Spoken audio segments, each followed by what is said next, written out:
Bienvenidos nuevamente a otro video explicativo del módulo de nutrición. En el día de hoy vamos a revisar todo lo pertinente, todo lo concerniente a los grupos de alimentos animales. Ya habíamos revisado en un video anterior las principales características de los alimentos de origen vegetal. Eso pues asumimos que quedó claro.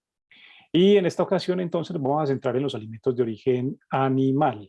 Vamos a revisarlos por grupos también, tratando de establecer un perfil para cada uno y sobre todo haciendo como énfasis en algunos puntos particulares para que se entienda por qué eventualmente, a pesar de que son alimentos muy bien reputados, pues son tan controvertidos.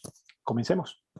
Bueno, vamos a hacer este tema, vamos a abordarlo de manera muy similar a como abordamos la parte de alimentos vegetales. Vamos a tratar primero de establecer un perfil general de lo que son estos alimentos de origen animal, haciendo pues como hincapié en las principales características que tienen y en lo que no tienen, que también es importante tenerlo en cuenta pues desde el punto de vista nutricional. Y ya luego nos centraremos en grupo por grupo para mirar qué hay de bueno, qué hay de no tan bueno y eventualmente qué hay de controvertido en algunos de esos alimentos.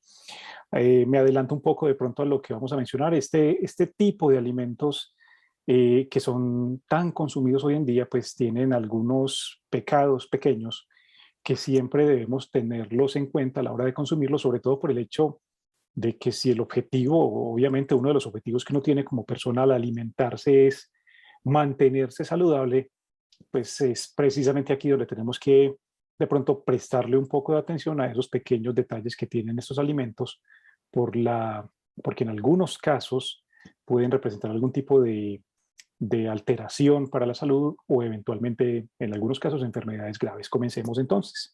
Bueno, de manera general, nosotros podemos decir que estos alimentos son de muy buen valor nutricional, son alimentos muy completos.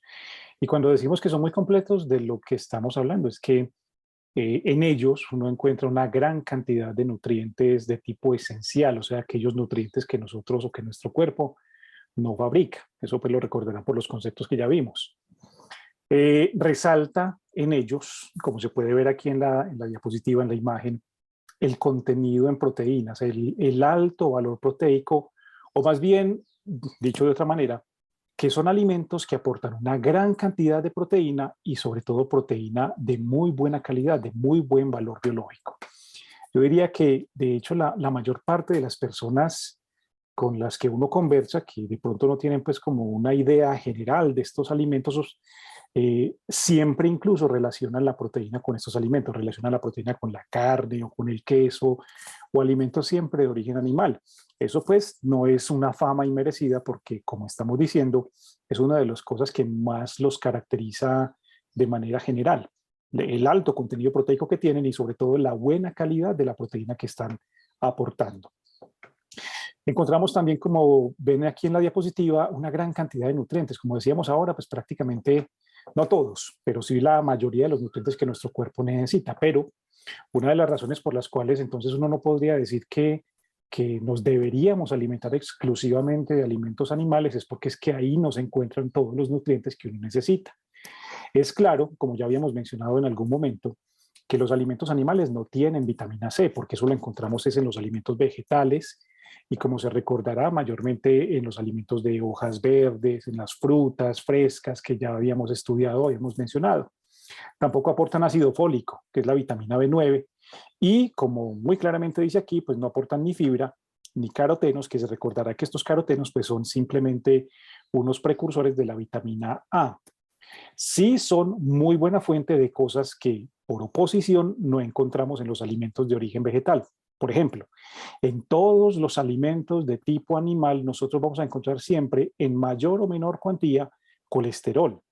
Ya habíamos dicho que esto es una molécula de origen animal y que de hecho para nosotros nuestro cuerpo produce colesterol, pero obviamente los alimentos que consumimos nos aportan también colesterol, pero solamente lo vamos a encontrar en estos alimentos de origen animal, en la leche, la carne, los huevos. También el retinol, que es la vitamina activa, las fuentes principales van a ser alimentos animales, lo mismo la vitamina D y la vitamina B12. Y aquí con respecto a la vitamina B12 me permito nuevamente hacer un paréntesis para recordarles que esta es de hecho la principal carencia de las personas que son veganas, o sea, las personas que no consumen absolutamente ningún tipo de alimento de origen animal, o sea, ni lácteos, ni leche, ni cárnicos, ni huevos, porque dentro de las personas que no consumen, por ejemplo, carne, que son vegetarianas, hay distintas vertientes. Está desde el vegano estricto, que es el que les acabo de contar, que no consume ningún alimento de origen animal, pero también hay variantes, digamos, un poco más mesuradas, intermedias de vegetarianismo, que son simplemente personas que no consumen carne, pero sí consumen o lácteos, o leche, o huevos, y esto hace pues que en cierta manera pues tengan, que no tengan las carencias que tendría una persona vegana, que es, como decíamos, la principal es esta, la vitamina B12 con la anemia y con las enfermedades que se asocian a esa carencia nutricional. Por norma, uno siempre dice que los alimentos de origen animal no traen o no aportan carbohidratos, y esto prácticamente es verdad para todos, con una excepción que vamos a ver enseguida, la leche.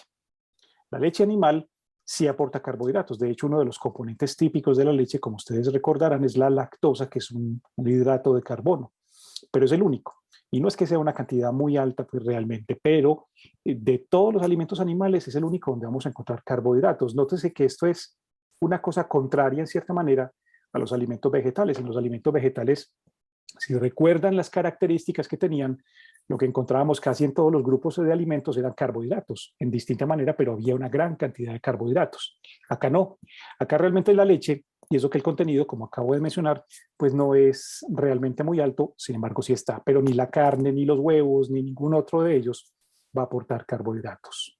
Bueno, pero una de las cosas, digamos, más llamativas con los alimentos de origen animal no es tanto la parte nutricional, porque como acabamos de decir, pues si uno fuera como a juzgarlo solo por la parte nutricional, uno no podría decir mayor cosa, uno tendría que reconocer eventualmente que son alimentos muy buenos, de hecho lo son.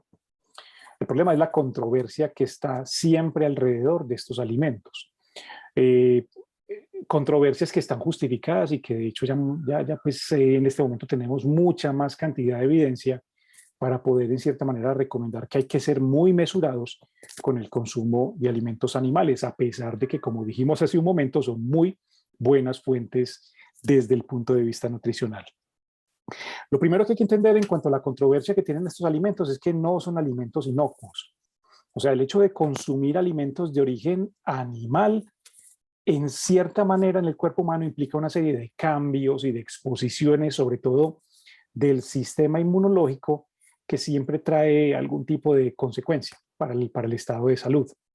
Es frecuente, y lo vamos a ver enseguida, que el consumo repetitivo de estos alimentos, particularmente como la leche, por ejemplo, se asocia a una gran cantidad de enfermedades. Entonces, sí, son muy buenos alimentos, muy buena la calidad de todo lo que aportan de las vitaminas, de la proteína y todo eso, pero son alimentos que hay que cogerlos y ser mesurados con ellos, porque sin duda alguna están asociados y la evidencia pues sobra. Hay una gran cantidad de publicaciones que lo reportan.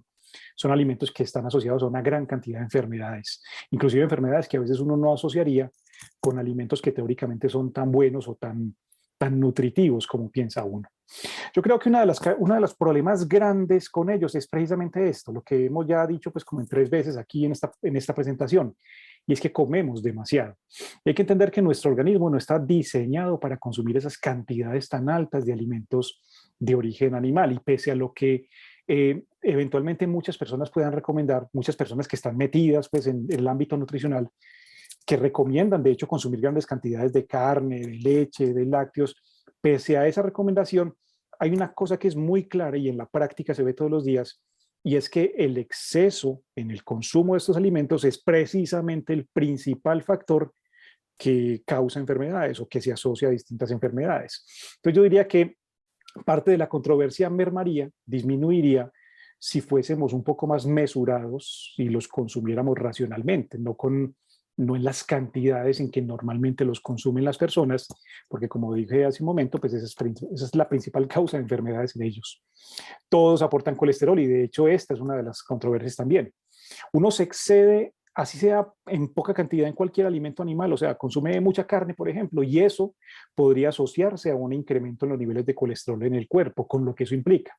El colesterol es una molécula que si bien se requiere en el cuerpo humano, pues no debe estar en exceso porque se asocia a enfermedades cardíacas, a arteriosclerosis y a otras cosas. Y prácticamente con todos estos alimentos, como dijimos ahora, pues como todos tienen colesterol, es muy fácil que uno cuando consume de todos y en una cantidad alta y diaria, como normalmente se hace, pues es muy frecuente entonces que uno encuentre personas cuyo colesterol se incrementa.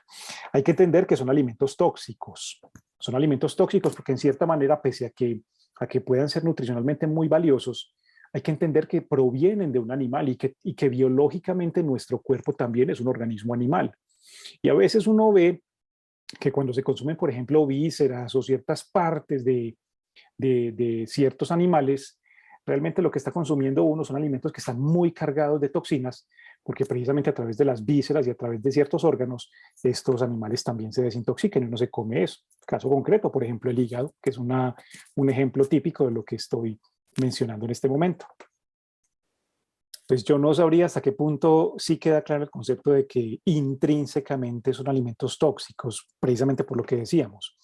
Es que al ser animales y a nosotros ser animales, pues hay una cierta semejanza en el funcionamiento. O sea, el cuerpo de un animal también produce una serie de desechos metabólicos, de toxinas metabólicas que sin duda alguna circulan por el cuerpo del animal y que uno termina comiéndoselo, sea en la carne, sea en las vísceras o en distintos tejidos o en las secreciones como la leche, por ejemplo. O sea, son alimentos que sí, pues su buen valor nutricional, en cierta manera, pues se opaca un poco por el hecho de que nos intoxicamos cuando comemos de ellos y volvemos otra vez al cuento de la mesura, de comerlos no en exceso.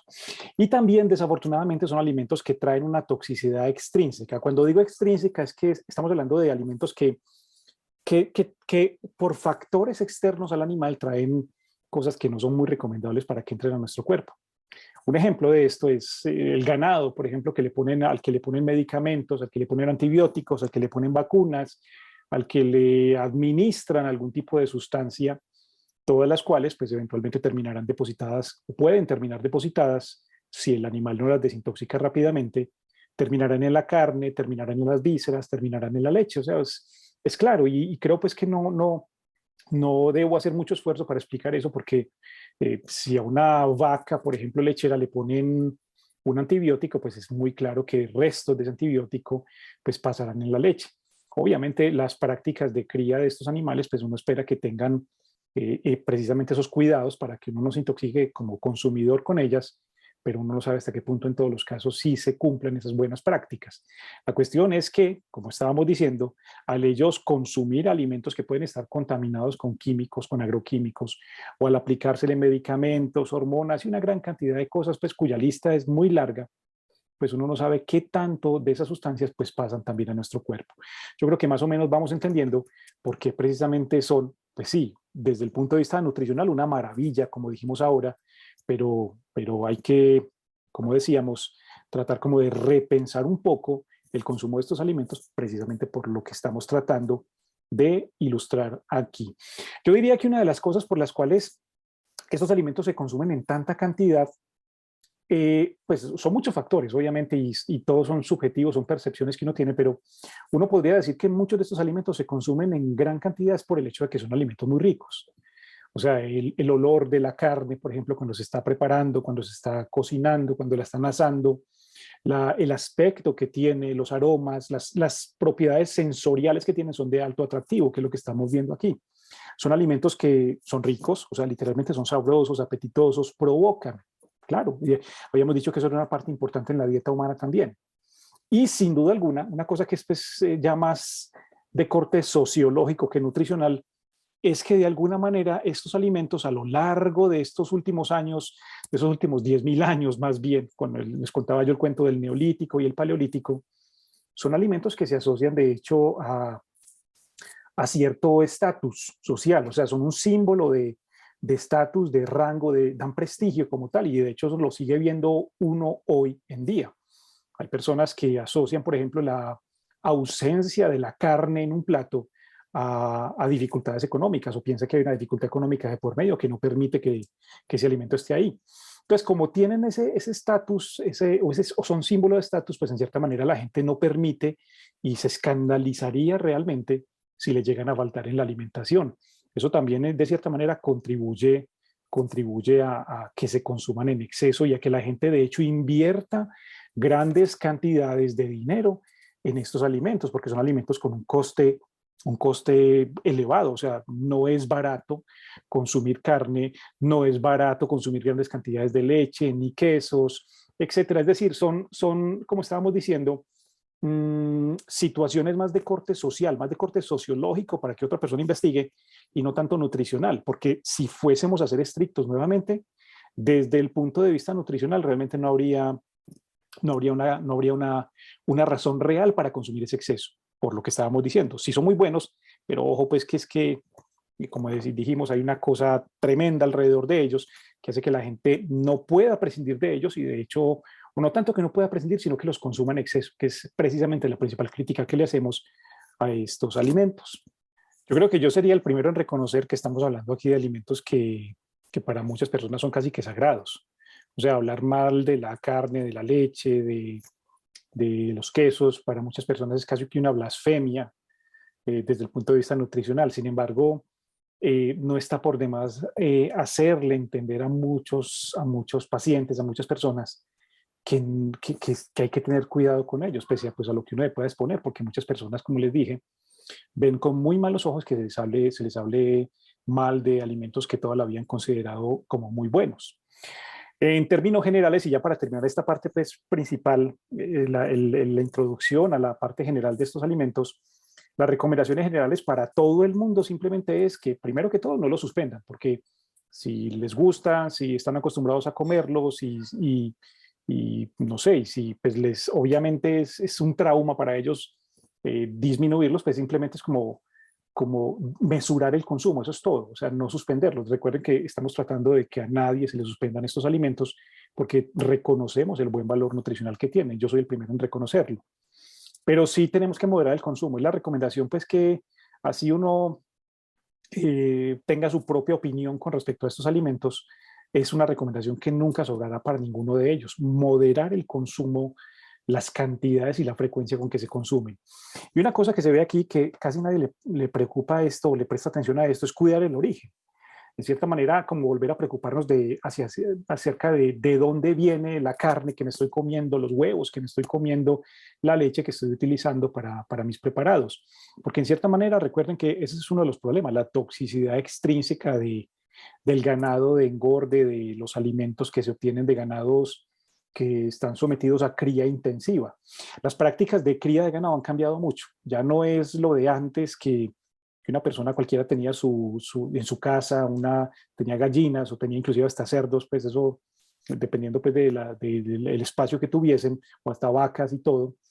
Ya eso no es así. Ya las personas, cuando vamos a consumir un alimento animal, carne, leche, huevos, pues vamos a conseguirla a un supermercado, a ciertas partes, en donde se obtienen es de ganado de engorde, de cría intensiva. Y esa cría intensiva es la que estábamos mencionando ahorita, que podía estar asociada eventualmente a toxicidad extrínseca, a factores que estaban aumentando pues los contenidos no deseables de la carne, de la leche y de todo lo otro.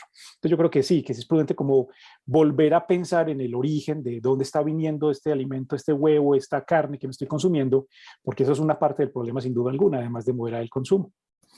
Y lo otro es esto, que no es pues el objetivo de lo que estamos discutiendo hoy. Si consumimos regularmente alimentos de origen animal, nunca estará por demás que sometamos nuestro cuerpo a prácticas de desintoxicación, de detoxificación corporal.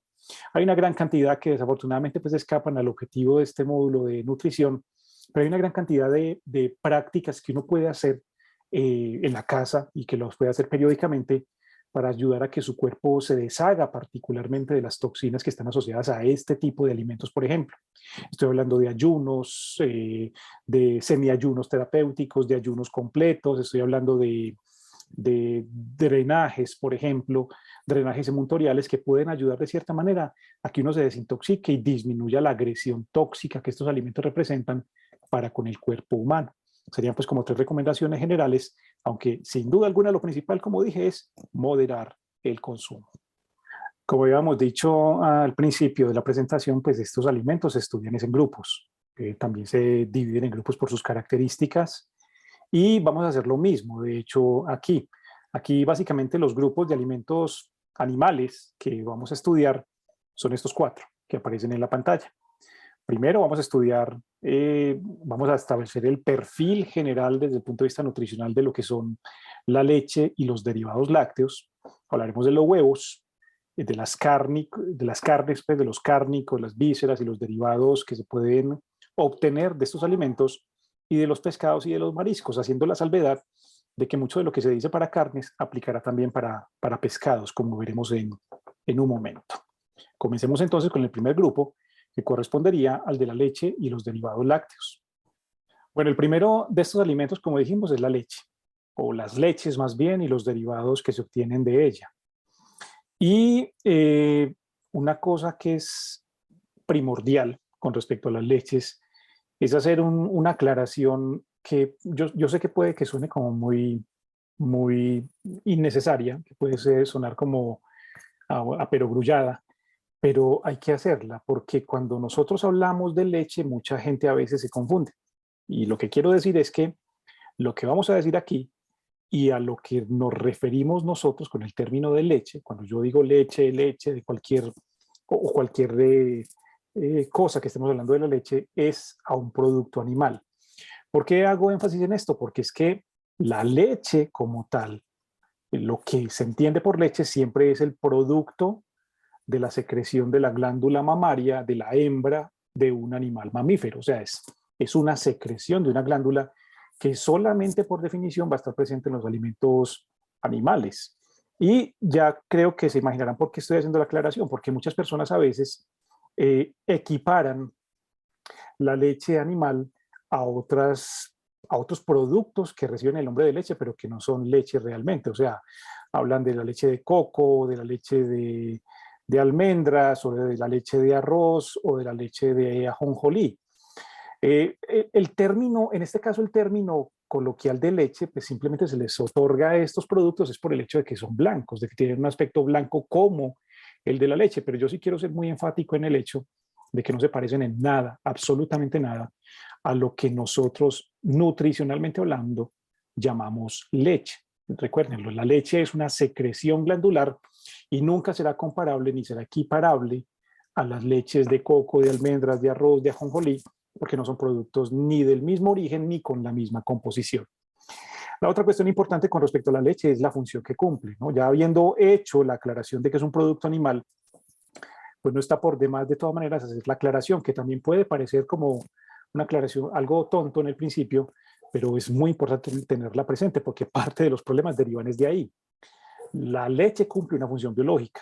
En los animales mamíferos, como se podrán imaginar, pues tiene la función de alimentar las crías durante la fase de lactancia. Todos los animales que somos mamíferos, pues obviamente pasamos por una fase de lactancia en la que el alimento que nos mantiene durante esa fase es la leche. Para los seres humanos es igual. Los seres humanos tenemos una fase de lactancia que dura hasta los 2 años, pero durante los primeros 6 meses, la famosa fase de lactancia menor, la leche materna humana es el alimento que nos otorga todo. Con esto lo que quiero decir es que si la función biológica de la leche es esa, mantener a la cría de un animal mamífero vivo y estable durante la época en que es muy desvalido para alimentarse por sí mismo, hay que entender que esa secreción será específica para cada animal. Y yo pues soy muy enfático en esto, es por el hecho de que cuando uno habla de leche y habla de la función biológica y uno dice simplemente que la leche es para alimentar a un lactante, la gente piensa que es lo mismo darle leche de vaca a un humano en la fase de lactancia y que es exactamente lo mismo que la leche materna humana, y eso no es cierto. La leche está diseñada para alimentar a la cría de la misma especie. De hecho, tiene una serie de componentes que son específicos por especie animal, porque es que lo que buscan es precisamente alimentar esa especie que depende de ello. A lo que quiero llegar, pues, dicho de otra manera, es que la leche de vaca es muy buena, pero para el ternero, así como la leche de oveja será muy buena para el cordero, y la de cabra será muy buena para el cabrito, y la de búfala para el búfalo, y la de yegua para el potro, y la de camella, pues para las crías. No, puede que todas sean leche, digámoslo así, pero obviamente la composición de cada una de ellas, pese a que se pueda parecer, es diferente porque recuerden lo que estamos diciendo, cada una de estas leches es específica para la especie y para los humanos es exactamente lo mismo. Los humanos debemos tomar leche, es básicamente mientras estamos en la fase de lactancia. Ahora, yo soy obviamente el primero en reconocer que esto controvierte o contravierte más bien todo lo que hemos oído desde el punto de vista nutricional, porque si algo está extendido en nuestro entorno es el consumo de leche animal, particularmente la de vaca. Pero yo quisiera que tuvieran eso presente, porque si algún alimento animal es controvertido y problemático y es agresivo con la salud humana, es precisamente la leche animal, y van a ver enseguida por qué. La cuestión es, recuerden o mantengan siempre eso en mente. La leche de vaca es muy buena y está muy bien diseñada para el ternero, no para el humano. Y el hecho de que la consumamos en grandes cantidades, pues tiene una serie de implicaciones que son las que vamos a ver enseguida. Listo. Eso como primera medida. En segunda instancia, el concepto que estábamos diciendo ahorita, y es que cuando uno habla de leche, y ya pues hicimos la salvedad de que es un producto animal, si bien lo que vamos a decir aquí aplica principalmente para la leche más consumida por la industria, por los humanos, que es la leche de vaca, recuerden que todo es extrapolable y es aplicable a todas las leches animales y las que no me quedaron aquí, obviamente. Todos los mamíferos, todas las hembras mamíferas producen leche para alimentar a sus crías. Sin embargo, la más consumida y el término leche, pues casi siempre cuando hablamos de leches animales se aplica a la leche de vaca. Pero recuerden el detalle de que mucho de lo que decimos aquí será aplicable también a otras leches. Y eso es importante que lo tengan presente porque hay gente que piensa que eventualmente una leche puede ser mejor que otra o eventualmente más inocua que otra, y eso es bastante cuestionable desde el punto de vista pues, de salud. Comencemos entonces a hablar de la leche, de las propiedades de lo bueno, y enseguida hablamos de qué es lo que hace que sea tan controvertido. Cuando uno revisa qué aporta nutricionalmente la leche a la dieta humana, pues uno pensaría que está en la presencia o ante un alimento muy bueno, porque de hecho es así. ¿Qué aporta la leche? Primero, la leche trae agua. Claro, como es una secreción, obviamente es el producto de una secreción glandular, pues la base tiene que ser el agua. Y de hecho esa agua con estructura, todo lo que decíamos con los vegetales, pues cuando mencionamos que era agua estructurada. Sin embargo, pues esta no es como la principal fuente para nosotros, a no ser de que tomemos grandes cantidades. En cambio, en los lactantes, por ejemplo, la leche materna humana es la principal fuente de agua, por ejemplo, pero digamos lo que para nosotros es una fuente también adicional a las otras fuentes de agua que debemos consumir diariamente. No tiene fibra, y esto ya lo dijimos, no tiene vitamina C, no tiene ácido fólico. Recuerden que estamos hablando de un alimento animal, eso pues no está por demás decirlo, yo hago mucho énfasis en eso. Estos son alimentos, o estos son más bien nutrientes que solo están en productos de tipo vegetal, en las plantas pues propiamente, pero de todas maneras pues no está por demás recordarlo. ¿Qué más tiene de bueno o de importante desde el punto de vista nutricional la leche? El aporte de calcio y de minerales, que es de hecho una de las cosas que la ha hecho tan famosa. O sea, la gente que consume leche de vaca o leches animales, pues una de las cosas, uno de los argumentos que más esgrimen en favor del consumo de leche, sin duda alguna, es el calcio. Y estamos totalmente de acuerdo. No hay ninguna cosa de las que uno le pueda comer por ahí que traiga una cantidad igual de calcio. De pronto las almendras y el ajonjolí traen cantidades importantes de calcio, pero sin duda alguna la leche de vaca es de los alimentos más ricos en calcio que uno podía teóricamente consumir. También aporta fósforo y aporta otros minerales, una lista pues larga entre las que incluimos magnesio y hierro, pero una cantidad más bien baja, e incluimos zinc y otras cosas que no voy a listarlas acá porque sin duda alguna los dos más relevantes dentro de los minerales que aporta son el calcio y el fósforo. Y aportan vitaminas que ya dijimos, la vitamina A, el retinol, la riboflavina, que es la vitamina B2, la B12, nuevamente, la que solamente está en productos animales, y la D. Eso pues es como les digo, un perfil general del aporte nutricional como tal. ¿Qué más? Ahora específicamente, ¿qué más aporta la leche como tal? Una de las cosas más importantes en cuanto al consumo de leche es que es muy buena fuente de proteína. Ella tiene una cantidad importante de proteína y, como ya hemos dicho al principio, es proteína de muy buena calidad, es proteína de muy buen valor biológico en cuanto a los aminoácidos que aporta.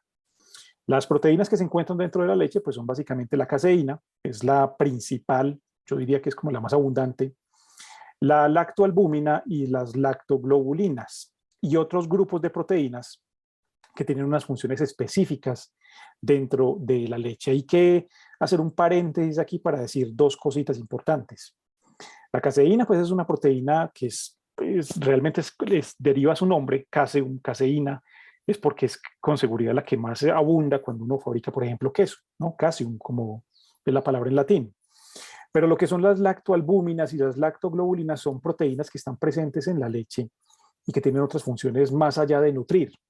Es decir, cuando el ternero teóricamente se toma la leche de vaca, pues la caseína es la fuente de proteína para que sus tejidos crezcan y para que él pueda crecer.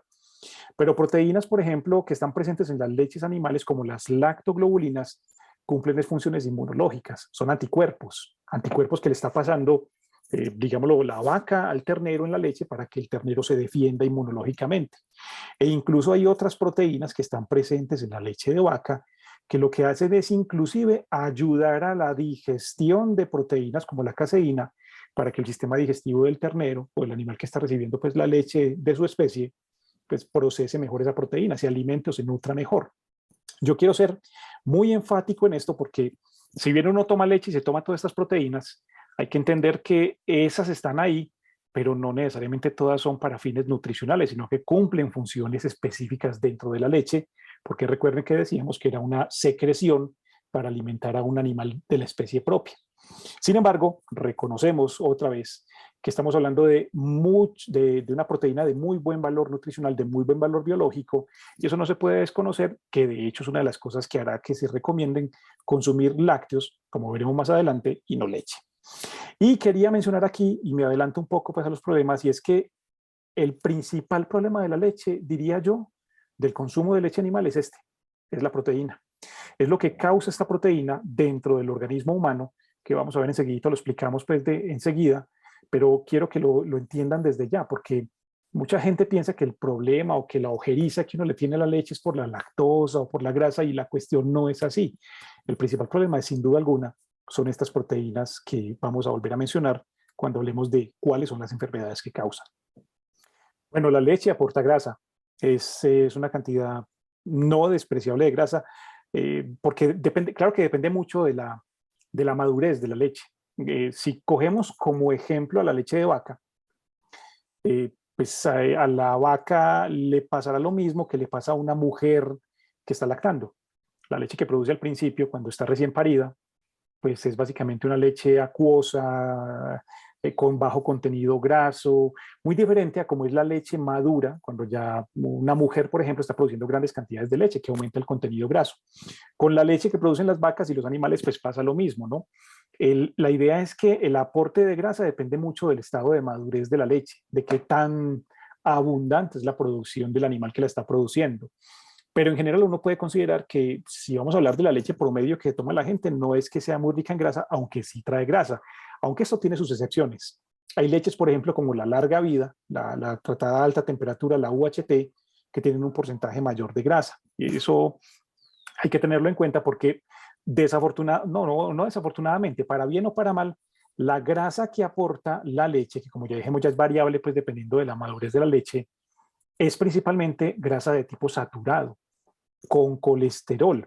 Y hay que entender desde ya que esta es la grasa con la cual uno tiene que tener mucha precaución en el consumo, porque no solamente hace aumentar de peso, sino que también se asocia a enfermedades de tipo metabólico, como las enfermedades cardíacas o las enfermedades cerebrovasculares. Entonces hay que tener precaución con eso. De hecho, como mucho del aporte calórico de la leche, del aporte energético, lo que engorda, pues dicho de una manera más coloquial, está representado en la grasa, es la razón por la que en el mercado se consiguen leches descremadas o leches semidescremadas, que no son otra cosa que leches a las que se les ha manipulado este contenido graso. Por ejemplo, cuando uno toma leche descremada, es leche a la que se le ha quitado la grasa y eso disminuye drásticamente el aporte de calorías que puede tener la leche, hace que sea mucho menos energética. Lo mismo la leche semidescremada, es leche también a la que se le ha quitado el 50% de la grasa que trae, y eso también en cierta manera disminuye el aporte de energía, el aporte pues calórico, lo cual es útil entre comillas cuando uno está haciendo dietas para bajar de peso, cuando está tratando de que una persona baje de peso y le gusta consumir la leche. Aunque si cumplo el objetivo que pretendo, pues la idea es que se cuestionen un poquitico acerca de si es prudente o no consumir leche. La leche de vaca también aporta carbohidratos. Ya habíamos mencionado pues hace un instante al principio que es de hecho el único alimento animal que tiene un aporte respetable de carbohidratos, principalmente en forma de lactosa, un azúcar simple. Ya más adelante estudiaremos carbohidratos y veremos qué significa esa palabra. Un azúcar simple que tiene unas funciones muy particulares dentro del organismo porque son precisamente para, para, para la cría, pero ya veremos pues en su momento cuál es la función. Y es un producto o un componente de la leche que en cierta manera también se manipula desde el punto de vista industrial cuando se consume, por ejemplo, leche deslactosada. Cuando se consume leche deslactosada, se ha tratado esta lactosa y ya veremos exactamente por qué es que en algunos casos se hace eso. Bueno, no está por demás, pienso yo, mencionar las formas en que normalmente se consume la leche animal, la leche de vaca, pues que dijimos que era la más consumida.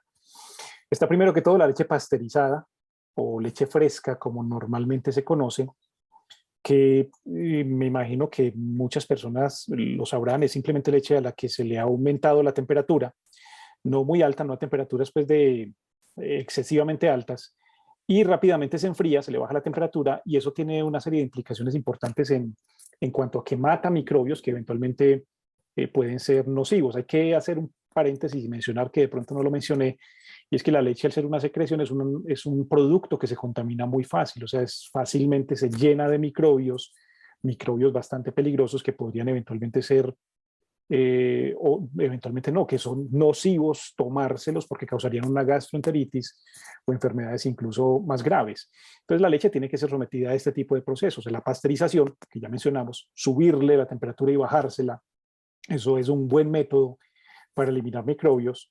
La larga vida, que la mencionamos ahorita, la UHT, que es sometida a altas temperaturas y que al matar más cantidad de microbios hace que sea un producto que dure más, que no se corrompa tan rápido. La leche en polvo, que es simplemente la misma leche, con los mismos componentes nutricionales, pero sin agua, lo cual concentra mucho más el contenido nutricional. Y ya habíamos mencionado la leche deslactosada y la leche descremada o semidescremada. Si ven la presentación, si ven la imagen, la diapositiva que tengo aquí, les menciono algo sobre lo que quisiera que llamarle la atención. Cuando utilizamos estos métodos de pasteurización, la leche en polvo, la leche de calor, usualmente estos métodos, como vimos hace un momento, pues emplean temperatura, emplean calor. Eso tiene unas implicaciones importantes.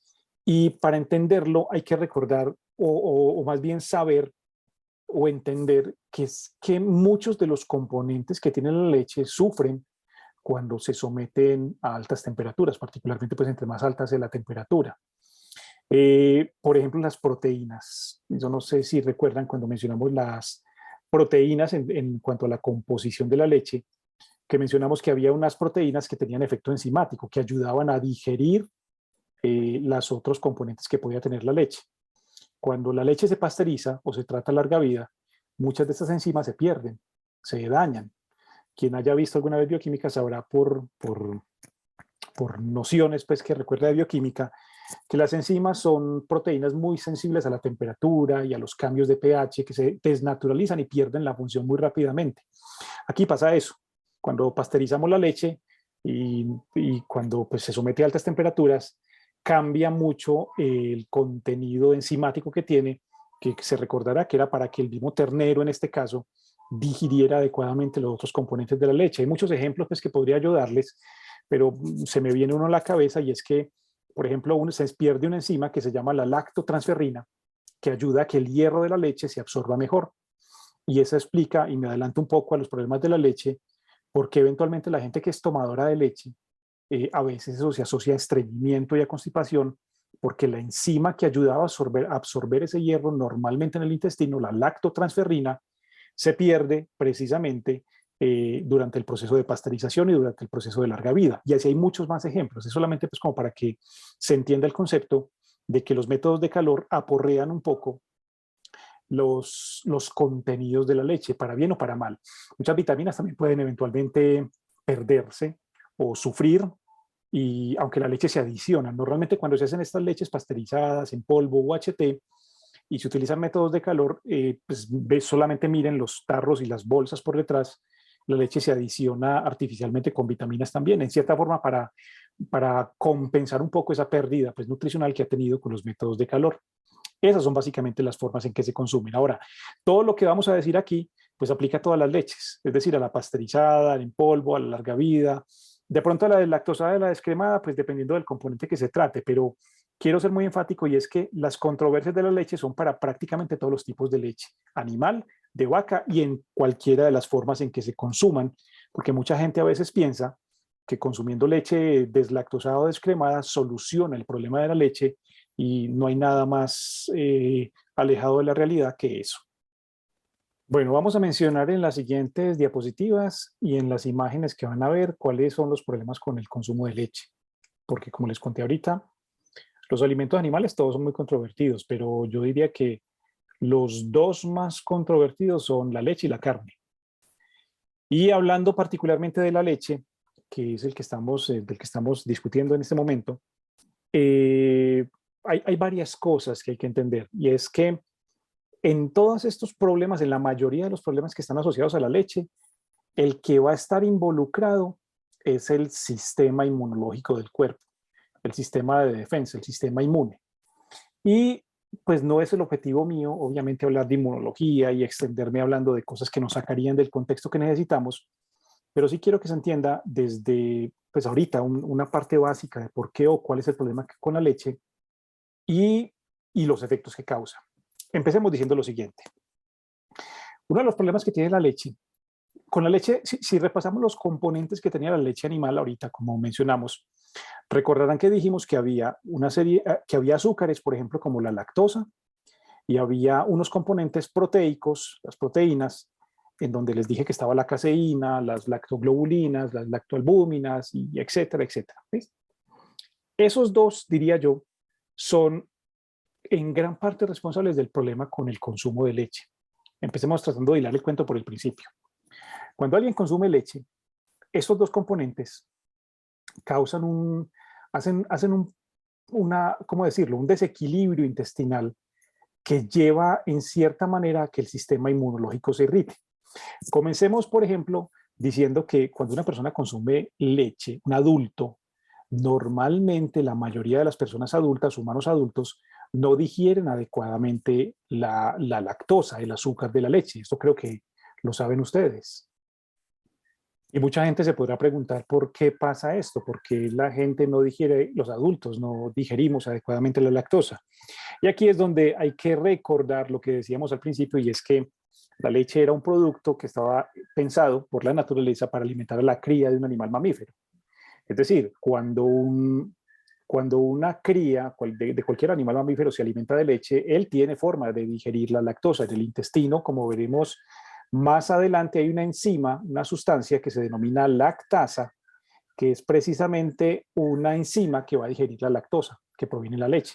Y es muy activa en los niños, por ejemplo, en el caso particular de los adultos, de los niños humanos, pues los niños normalmente digieren adecuadamente la lactosa. De hecho, hay como dato curioso, les cuento que la leche materna humana tiene inclusive mucha más lactosa proporcionalmente hablando que la leche de vaca. Y el humano, el bebé, la digiere adecuadamente y eso en cierta forma hace que no sea represente un problema importante para él, la leche humana. La cuestión es que como uno y ninguna cría de ningún animal mamífero se queda chiquito toda la vida, sino que crece y se desarrolla, pues es claro entonces que al dejar de depender de la leche, se va perdiendo paulatinamente la capacidad de digerir la lactosa. Es decir, prácticamente es esperable que todo animal mamífero adulto sea intolerante a la lactosa, porque como ya no debe alimentarse de leche, pues claramente teóricamente no debería recibir lactosa, o no, la lactosa, ese azúcar no debería entrar a su cuerpo. En el caso particular de los humanos, hay que recordar dos cosas aquí, y es lo que les contaba yo en un tema pasado con el cuento este de que hasta hace 10.000 años éramos cazadores y recolectores y no teníamos ni ganado ni agricultura. Entonces puede que hubiésemos consumido leche en una cantidad determinada, pero no era la cantidad que se empezó a consumir desde el Neolítico hasta acá, o sea, desde hace 10.000 años hasta acá. Desde hace 10.000 años hasta acá, se ha incrementado mucho el consumo de leches animales. Y resulta que esto ha hecho que una parte de la población mundial de los humanos se esté volviendo tolerante a la lactosa, es decir, que haya mutado y que tenga la capacidad de digerir la lactosa, pero no es la mayoría de los humanos. Estamos hablando de, diría yo, que entre el 3 y el 5% de toda la población humana no tendrá problemas en la edad adulta para digerir la lactosa. El otro 90 y tanto, 95%, con seguridad será intolerante a la lactosa. Y la razón es lo que les acabo de contar, es que teóricamente ya uno adulto no debería recibir lactosa. Eso quiero que se entienda, porque cuando una persona adulta del montón, del común, o sea, en ese 90 y tantos que estamos los que no digerimos adecuadamente la lactosa, empezamos a tomar leche, esta lactosa que no se puede digerir se fermenta en el intestino por las bacterias y los microbios que están en el intestino, y eso genera unos cambios importantísimos en la calidad de la microbiota, de la flora intestinal, lo cual lleva siempre a un desequilibrio intestinal. O sea, se desequilibra completamente el colon y eso hace que el sistema inmunológico que está asociado al intestino también se descontrole. Yo quisiera ser muy enfático en esto porque entonces, bajo este orden de ideas, lo que uno podría decir entonces es que la solución mágica para el problema de la leche sería consumir leche deslactosada, y eso no es así. Porque recordarán que les dije que uno de los problemas sin duda alguna era la lactosa, claro, lo que les estaba contando aquí. Pero el otro problema grande son las proteínas. Las proteínas de la leche de vaca son proteínas que cuando uno se las toma y provienen de leche pasteurizada, la tratada a larga vida, son proteínas que en cierta manera no son fáciles de digerir. Y cuando llegan al intestino y no han hecho un proceso de digestión completa, no se han fragmentado, son tremendamente alergénicas. Entre la lactosa y las proteínas está la explicación de por qué se sensibiliza el sistema inmunológico de una persona que toma leche. Y eso es muy importante porque la clave del problema con el consumo de leches animales, de vaca o de cualquier animal, será siempre el sistema inmunológico, como les dije ahorita. Basándome en qué le estoy diciendo esto, en una serie de publicaciones que lo han mostrado, lo han evidenciado claramente, y en lo que uno ve en la práctica. Toda persona consumidora de leche siempre tendrá una serie de problemas de salud que derivan en última instancia de la mayoría, la mayoría de esos problemas de la alteración inmunológica o de la sensibilización inmunológica, desde alergias hasta enfermedades muy graves. Recuérdenlo, es la lactosa inicialmente y sobre todo las proteínas que se asocian a la leche, proteínas que no se pueden digerir adecuadamente por nuestros jugos digestivos, por el hecho de que uno adulto teóricamente ya no debería recibir proteínas provenientes de la leche. Eso como primera medida. Ahora, ¿qué problemas de salud entonces se pueden asociar a esto? Los más básicos, digámoslo así, van a ser estos. Una persona tomadora de leche que no tolere la lactosa tendrá obviamente distensión abdominal, cólicos, diarreas, gases en grandes cantidades y obviamente tendrá un cierto grado de colitis, de enteritis, de colon espástico, que se asociará también a gastritis, a reflujo y a una serie de molestias digestivas en general.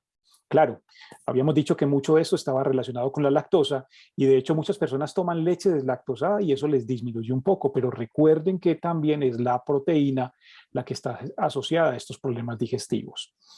Las personas que toman leche usualmente tienden a sufrir de sobrepeso y de obesidad porque decíamos que la leche tenía un aporte calórico energético importante, sobre todo a expensas de la grasa y de la lactosa en la medida en que esté presente, pero sobre todo a expensas de la grasa. Pues sí, uno podría decir que esto se puede solucionar parcialmente con las leches descremadas o semidescremadas, pero vamos a ver en metabolismo más adelante que hay otro problema adicional que está asociado de hecho con la lactosa. Por ahora digamos simplemente que el consumidor de leche regularmente de cualquier animal siempre tendrá más posibilidad de sufrir problemas de sobrepeso y de obesidad, además de las molestias digestivas que les acabo de contar.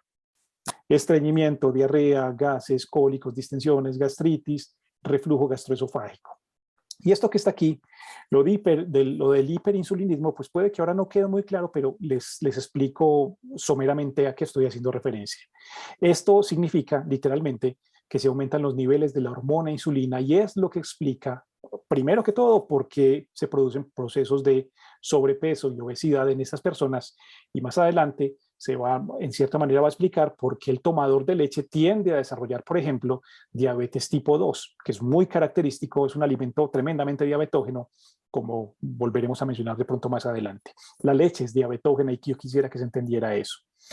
Todas estas enfermedades que se están viendo aquí en esta presentación, en esta diapositiva, la artritis reumatoidea, la enfermedad de Crohn, la colitis ulcerosa, la diabetes juvenil tipo 1, la diabetes tipo 2, los problemas renales, autoinmunes, en todos están asociados o está asociado el sistema inmunológico, lo que estábamos diciendo ahora.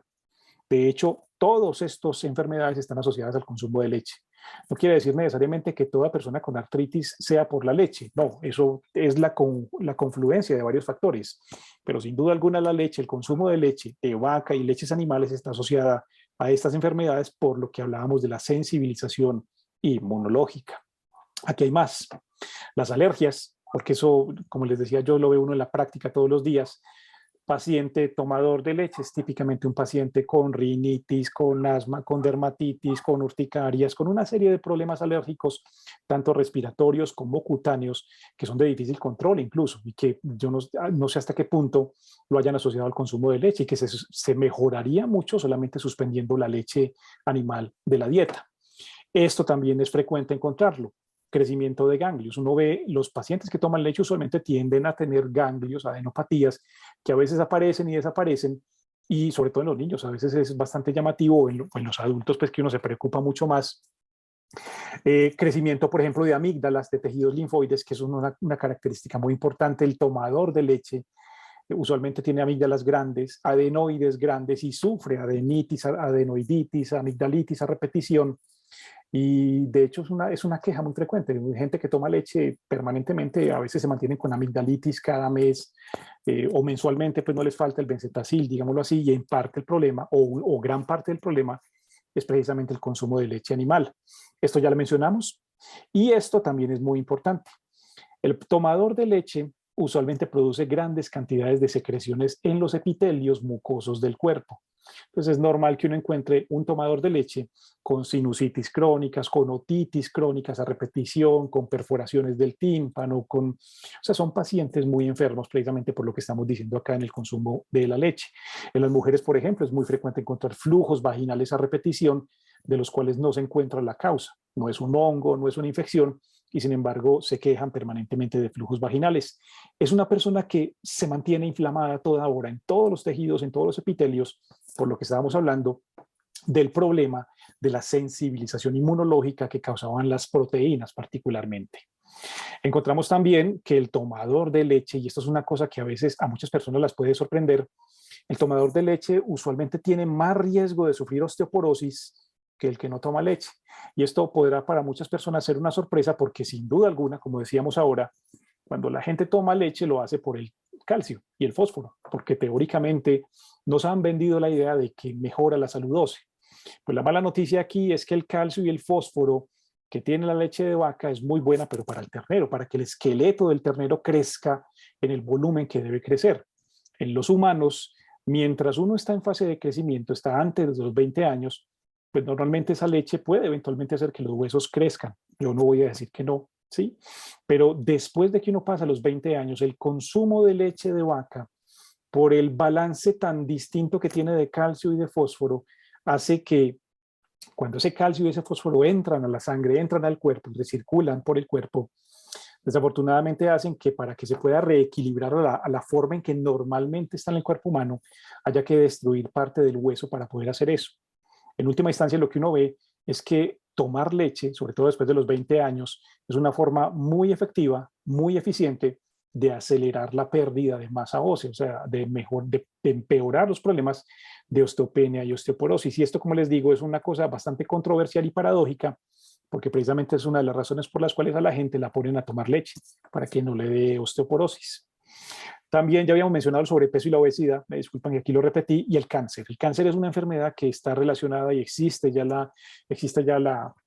muchas publicaciones de hecho que lo mencionan desde hace mucho tiempo, con el consumo de leche, particularmente cánceres de mama, cánceres de ovarios, cánceres de próstata, y se me escapa de pronto cuáles otros, pero son cánceres que tienen una etiopatología muy relacionada con el consumo de leches animales. O sea, es un alimento que sí, vuelvo y dije lo que dije ahorita, si nos ponemos a ver el perfil nutricional, pues sí, muy bueno, muy útil, pero desafortunadamente por la sensibilización inmunológica que decíamos ahorita, es muy amargo realmente el consumo de leche. Lo que causa en el cuerpo humano realmente son muchos problemas y nos sale más caro en este caso, pues el consumo repetitivo que dejar de consumirla. Es mucho mejor abstenerse de consumir leche por todo lo que hemos mencionado.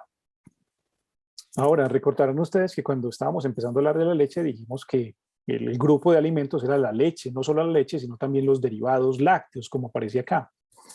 Y hago énfasis en esto es porque es que yo diría que esa es una de las formas en que precisamente uno podría, teóricamente, lucrarse de lo que le aporta la leche a uno, de lo bueno que puede tener la leche, sin tanto problema. No quiere decir que sea completamente inocuo, pero por lo menos no tiene todos los problemas que se asocian a la leche. Yo quiero que mantengan en la mente siempre que los problemas de la leche están asociados sobre todo a la lactosa y a la proteína. Y claro, la grasa también y otras cosas, pero recuerden que eso se puede solucionar con la leche descremada, la de la grasa. Pero recuerden que la proteína particularmente no se puede solucionar ni con la leche descremada ni con la leche deslactosada. Entonces, una forma de cierta manera, ayudar al cuerpo a que reciba lo bueno que tienen los productos lácteos, la leche como tal, sin los problemas inmunológicos que se asocian a ella, es consumir la leche, pero ya de alguna manera procesada por alguno de estos dos métodos. El primero de ellos es mediante la fermentación, es decir, pues dicho coloquialmente, en forma de yogur, kéfir de leche, yogur griego, esquir o cualquier otro tipo de fermento láctico.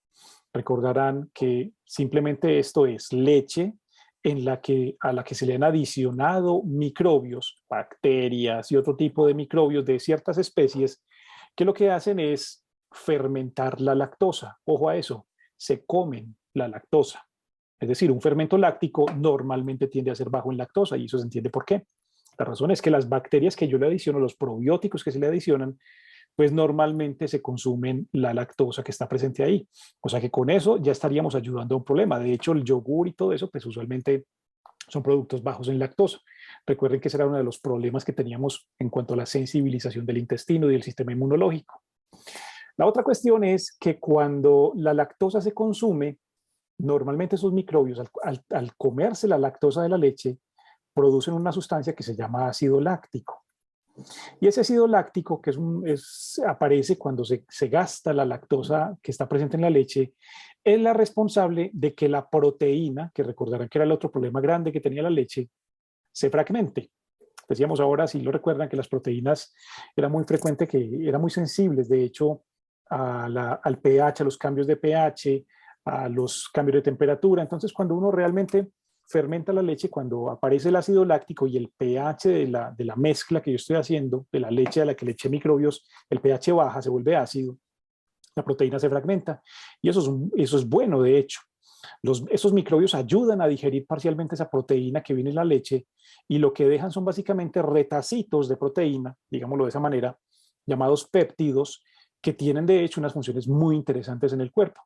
Fuera de que me aportan aminoácidos, porque en última instancia pues es un componente nutricional, o sea, es la misma proteína, pero ya partida, digerida, fragmentada.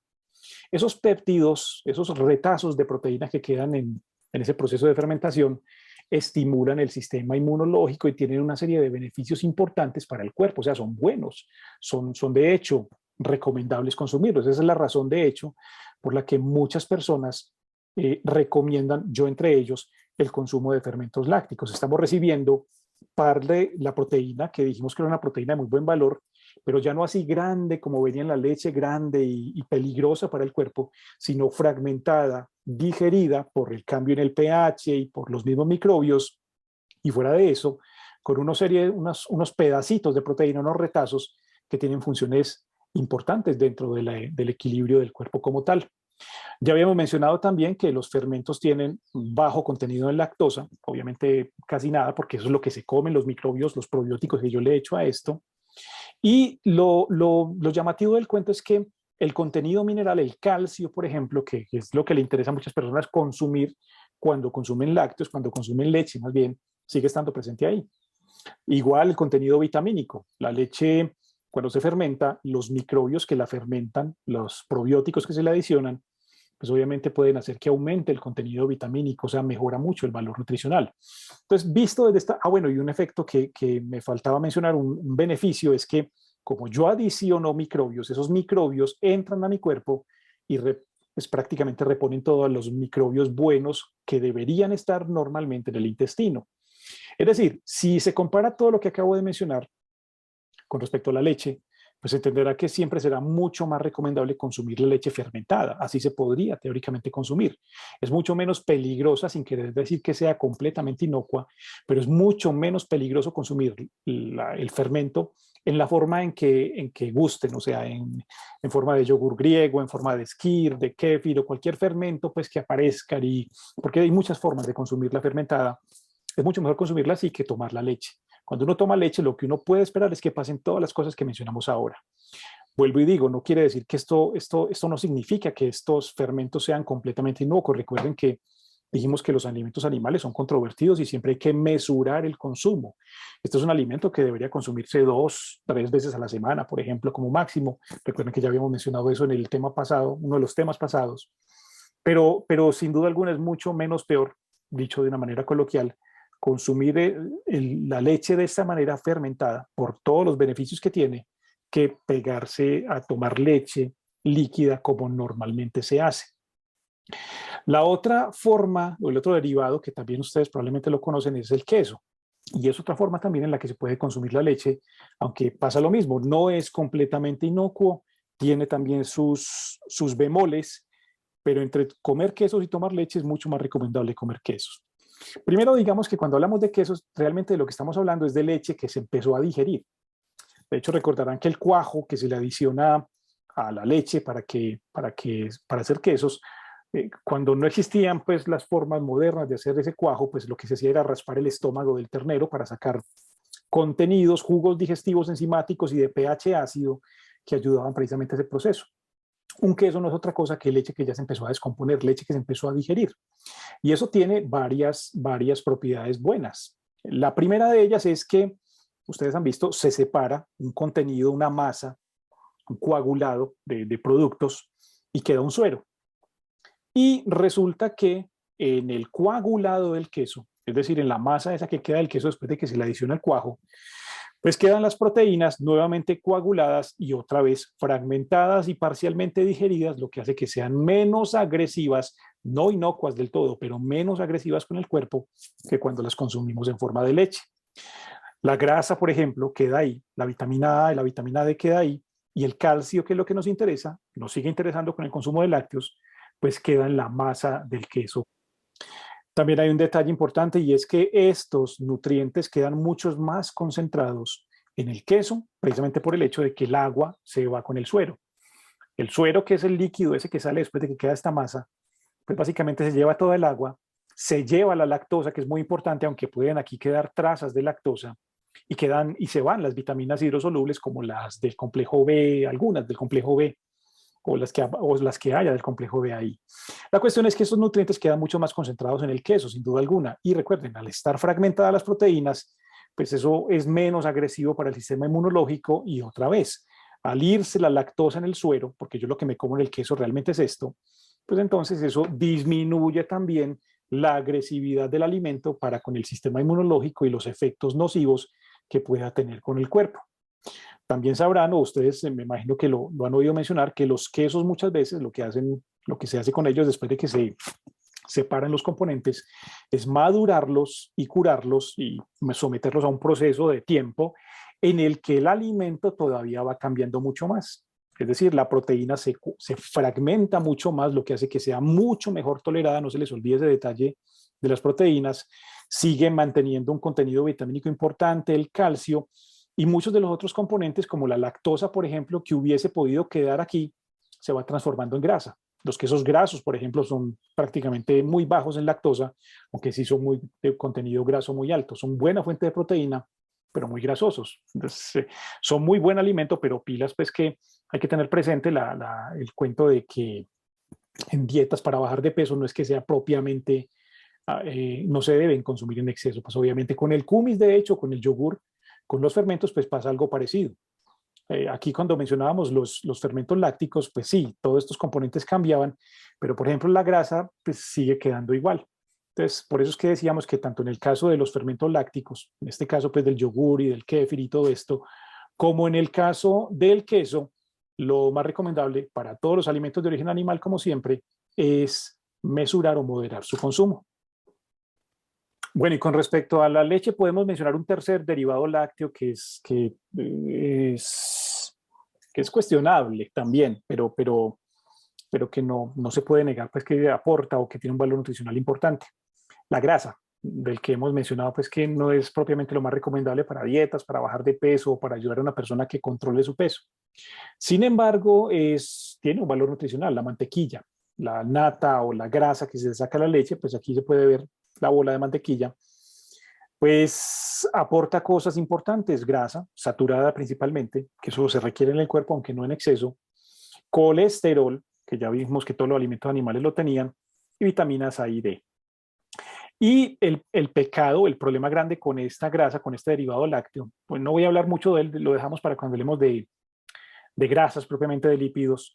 El problema, uno de los problemas grandes que tiene es que tiene un alto valor energético porque la grasa, como veremos y como ya se han dado cuenta por lo que hemos esbozado, tiene una gran cantidad de kilocalorías, o sea, aporta mucha energía y entonces, claro, la persona que abuse en el consumo de mantequilla derivada de la leche de vaca o de cualquier animal, pues tendrá obviamente altos niveles o podrá tener altos niveles de colesterol en su sangre, en su cuerpo, y obviamente podrá tener problemas de sobrepeso y obesidad por el alto aporte calórico.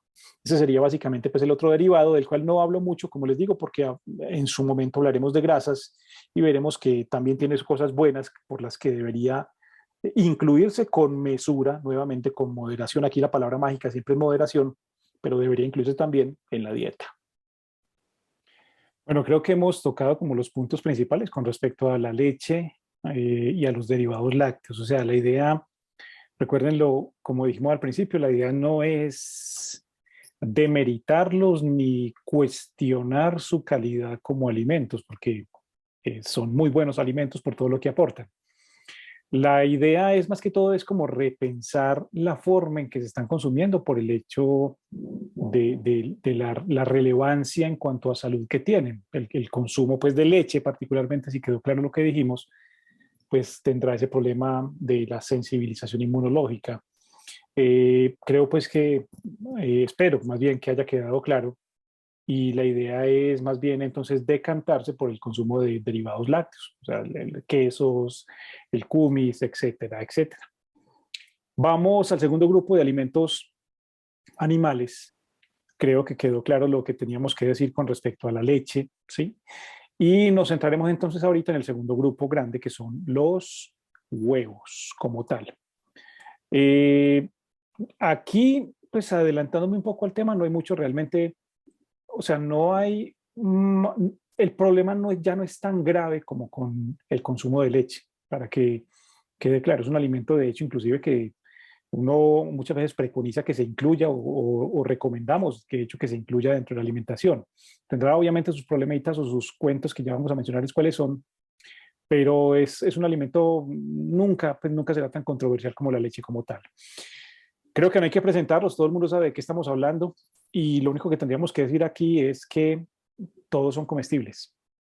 Es decir, todos los huevos de las especies que ponen huevos, entiéndanse las aves y entiéndanse los reptiles, tortugas, serpientes, iguanas, etcétera, todos los huevos son comestibles y si bien pueden, como en el caso de las leches que mencionábamos ahora, pueden tener hay variantes o pueden tener distintas o pequeñas variaciones en la composición, podríamos decir que lo que vamos a decir acá, lo que vamos a mencionar es aplicable a todos.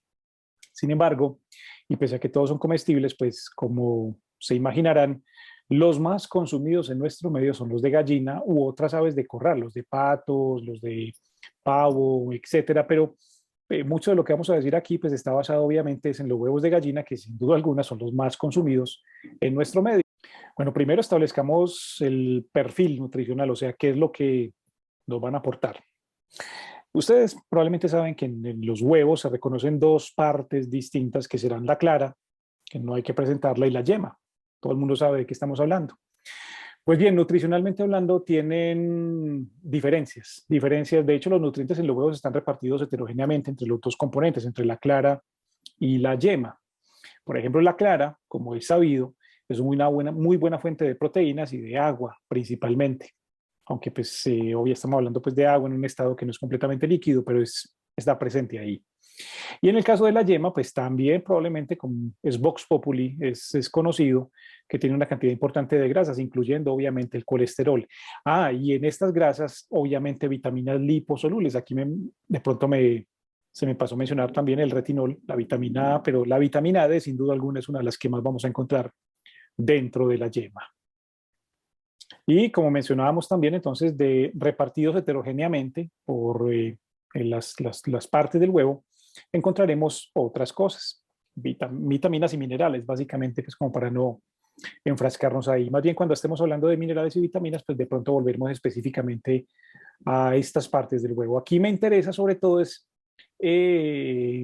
ilustrar el hecho de que el huevo es, como todos los alimentos animales, muy buen aporte nutricional en la dieta. En cuanto a las proteínas, encontramos dos, la ovoalbúmina, que es de hecho la que está principalmente en la clara, es uno de los principales componentes de la clara, y la ovovitelina, que está presente sobre todo en la yema. Hay un detalle con estas proteínas y es que, a diferencia de las proteínas, por ejemplo, de la leche, estoy hablando de la leche líquida que mencionábamos ahora, estas proteínas son de muy fácil digestión por parte de nuestro organismo. Y eso es una ventaja, porque si estamos siendo coherentes con lo que estamos diciendo y recuerdan que uno de los problemas grandes con la leche era precisamente la proteína, que era grande y que no se digería adecuadamente en el intestino, con todo lo que eso implicaba, pues el hecho de que estas proteínas presentes en el huevo tengan mejor digestión, pues sin duda alguna creo que coincidirán conmigo en que es una ventaja muy, muy importante, tanto desde el punto de vista nutricional como y sobre todo desde el punto de vista inmune, no irritarían tanto teóricamente al sistema inmunológico como si lo harían los otros. La grasa, pues ya lo mencionamos, es grasa muy saturada, y la idea es que uno sí pues puede comer grasa saturada, pero ya lo mencionamos también, no es prudente comer grandes cantidades de grasa saturada. Y con el colesterol pasaba lo mismo. Pues, si bien lo requerimos, lo necesitamos, no es adecuado comer grandes cantidades de colesterol. De todas maneras, hay un detalle que quisiera mencionar aquí de todas maneras, y es que en la yema de los huevos, pues prácticamente uno encuentra una cantidad de colesterol que es más o menos la que uno requiere, o un humano promedio requiere en un día. Y eso habla, pues, ilustra precisamente lo que estamos hablando al principio, acerca de que pues, cuando uno incluye muchos alimentos animales en la dieta, pues obviamente el colesterol empieza de pronto a representar un problema importante para esa persona en particular. ¿Qué podemos decir de los huevos? No, realmente con respecto a los huevos no hay mucho realmente que controvertir, que cuestionar.